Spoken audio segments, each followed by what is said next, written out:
Olá, gente, tudo bem? Meu nome é Priscila, sou da área de Relações Internacionais e hoje eu vim aqui para falar com vocês um pouquinho sobre o direito internacional. Primeira coisa muito importante que a gente precisa lembrar é que o direito internacional ele vai ser dividido em duas partes: o direito internacional público e o direito internacional privado. Então, a primeira coisa que a gente precisa entender é o que é esse direito internacional.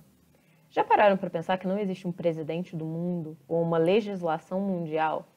Então, como que as relações entre os países é mediada? Para isso, a gente tem o direito internacional. Ele vai mediar as relações entre os estados, as organizações internacionais e os demais sujeitos, como, por exemplo, as ONGs. Quando que surgiu esse direito internacional? Ele vai surgir com o fim da Guerra de 30 anos, a partir da Paz de Westfália. Por que só vai surgir nesse momento? Porque é só a partir desse momento que algumas coisas são demarcadas, como, por exemplo, a soberania dos estados. A gente precisa ter a soberania dos estados para que tenha o direito internacional. Então, mais algumas coisas que aconteceram depois da finalização da Guerra dos 30 anos, demarcada pela Paz de Westfália. A primeira e mais importante foi a soberania dos estados. Depois foi a obrigação de não intervenção nos assuntos internos, ou seja, um país passou a ter a obrigação de não interferir nos assuntos internos de outro país ou estado. As igualdades jurídicas também foram demarcadas, e isso também foi muito importante para a elaboração do direito internacional. Quando a gente está falando de direito internacional, é muito importante a gente entender dois conceitos, que é o de comunidade internacional e sociedade internacional. São bem diferentes.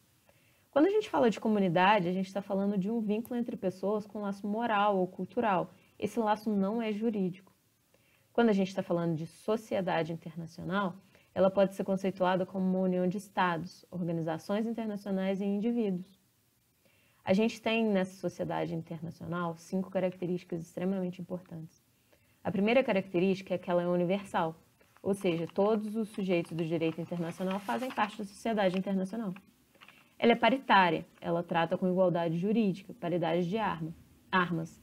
A gente sabe que os estados não são iguais, eles têm culturas diferentes, economias diferentes, e eles vão ser tratados de forma que vão ser tratados desigualmente conforme as suas desigualdades.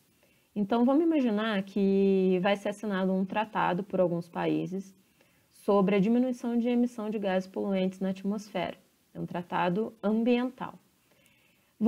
Quem vai assinar esse tratado vão ser países desenvolvidos e países em desenvolvimento. Eles vão ser tratados de forma igual?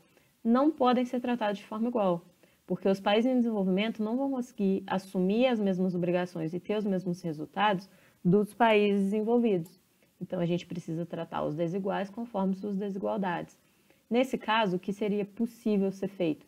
Dar um prazo maior para esses países em desenvolvimento conseguirem diminuir a sua emissão de gás poluente na atmosfera. Uma outra característica, terceira característica muito importante da sociedade internacional, é que ela é anárquica ou descentralizada. Não existe um presidente do mundo ou uma legislação global.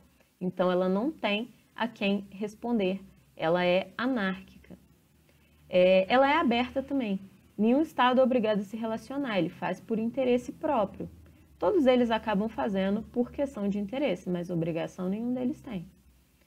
Ela é de direito originário, ou seja, os próprios estados vão criar os direitos e eles são os próprios destinatários. Então, acabamos essa parte da sociedade internacional, vamos partir para mais 2 conceitos muito importantes. O próximo conceito que eu queria falar para vocês é sobre a teoria monista. O que é essa teoria? Ela vai se caracterizar pela unicidade da ordem jurídica interna e da internacional. O que isso quer dizer? A teoria monista acredita que a ordem jurídica interna e a ordem jurídica internacional são uma só, elas são interdependentes. A gente tem uma outra teoria, que é a teoria dualista. Ela já vai falar que o direito internacional e o direito interno são sistemas independentes e distintos. Ou seja, uma norma de direito interno não vai se condicionar a uma norma internacional. São 2 coisas diferentes. Então, a gente tem 2 teorias para entender esse direito internacional. Mais um conceito muito importante quando a gente fala de direito internacional são os tratados internacionais. O que é um tratado? Vai ser um acordo formal concluído entre os sujeitos do direito internacional. Ele é um ato jurídico que vai manifestar a vontade de 2 entes. pelo menos 2 entes. Não existe tratado de um Estado só. Então, pelo menos 2 entes vão estar assinando esse tratado. Existe alguma forma de obrigar os Estados a cumprir o que eles estão falando no tratado, o que eles estão prometendo? Não existe uma forma de obrigá-los. Mas, a partir do Pacta Sunt Servanda, traduzindo, os pactos são para serem observados. Pelo princípio da boa-fé, se acredita que todos os Estados que vão assinar um tratado, que eles vão cumprir o que foi acordado, pela boa-fé. Quando a gente fala de normas no direito internacional, a gente tem uma hierarquização. Como assim? A gente tem uma norma que é a mais importante, que é a jus cogens. Quando a gente tem uma norma jus cogens, todas as outras obedecem a ela, e ela só pode ser modificada por uma outra norma jus cogens. Como assim? Como assim ela é a mais importante, todas as outras obedecem a ela? Vou dar um pequeno exemplo para vocês. A gente tem como uma jus cogens a Declaração Universal dos Direitos Humanos da ONU de 1948. Apesar dela não ser formalmente congente, já que ela não é mesmo um tratado, ela possui obrigatoriedade material, uma vez que ela foi votada na Assembleia Geral das Nações Unidas. Então, aqui a gente tem um pequeno exemplo. Todas as outras normas têm que obedecer a ela, e ela só pode ser modificada por uma segunda norma jus cogens. O último conceito que eu quero trabalhar nesse panorama rapidinho que eu escolhi os tópicos para falar de direito internacional público com vocês é sobre a resolução de conflitos. A gente tem 2 formas de resolução de conflitos, as não pacíficas e as pacíficas. As resoluções de conflito pacíficas são sempre as melhores opções, seja em conflitos internacionais, conflitos internos e até conflitos na vida pessoal. São sempre as melhores formas de resolução de conflito. Quando a gente está falando de direito internacional, a gente tem resolução de conflito de forma pacífica, diplomática. O que vai acontecer nessa resolução de conflito diplomática? Ela vai ser uma negociação direta entre as partes. E a conciliação é feita por uma comissão. Essa comissão vai ter membros dos estados litigantes e membros neutros também. Então, a partir dessa negociação direta, os estados conseguem entrar num acordo. A gente também tem a segunda forma de resolução de conflito pacífica, que vai ser a resolução de conflito político. Quando cabe a uma Assembleia Geral e ao Conselho de Segurança das Nações Unidas intervir como instância política na resolução dos conflitos.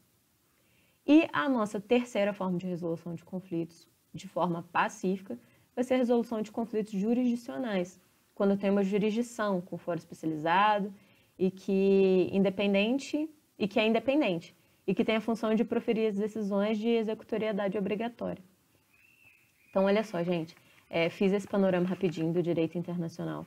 Todos os assuntos citados aqui foram tópicos que a gente consegue aprofundar. Essa matéria ainda é muito grande, tem muita coisa para a gente conversar, mas aí precisaria de umas 5 aulas, pelo menos, para conseguir falar isso tudo de forma clara e com qualidade para vocês.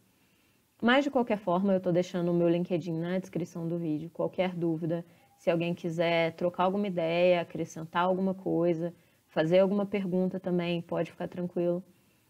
Se sintam à vontade para me mandar mensagem no LinkedIn. Eu vou adorar conversar com vocês, falar um pouquinho sobre o assunto. Se quiserem dar um feedback pelo vídeo também, eu ficarei feliz. Eu agradeço a página pela oportunidade de falar um pouquinho do assunto que eu gosto, que é o direito internacional público. Obrigada a você que assistiu até aqui, obrigada pela paciência, desculpe a inexperiência ainda, mas espero que o conteúdo seja de grande utilidade, que possa ajudar todo mundo a estudar. E, no mais, bons estudos e sucesso para todos nós. Até a próxima!